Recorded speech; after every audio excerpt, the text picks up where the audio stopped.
today's video, I want to take you with me on a recent video shoot. For this one, we live streamed a podcast. My crew and I didn't get to scout the location beforehand, so we had to move quickly and work with the room. I was recently sent the Ninja Cast to test out, and I decided this was the perfect job for it. I already own the Atomos Ninja 5, so I'm very familiar with the interface. The only thing you have to do is update the firmware on the monitor, and then you just plug it into the cast.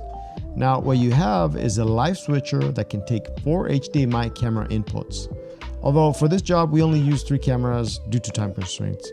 For audio, we took a line out from the mixer, plugged it into the Ninja 5, and that was our audio source. Not only did we live stream with multiple cameras, we also recorded the program to the SSD in the Ninja 5.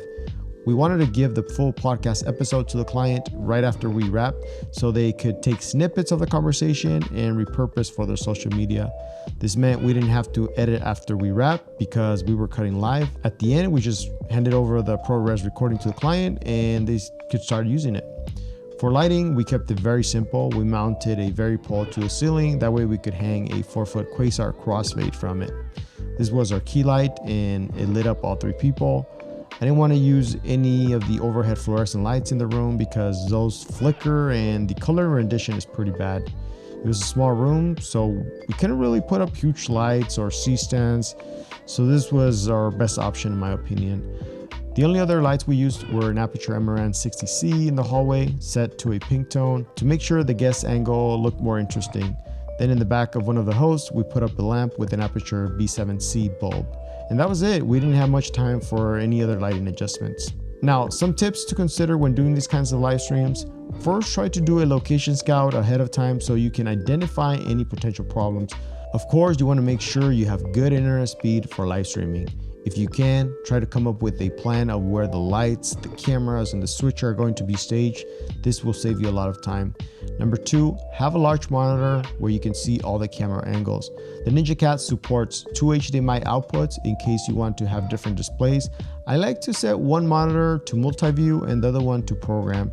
Number 3, remember to match up the camera's exposure and color temperature. What I like about having the Ninja 5 is that I can use the false colors to dial in the exposure.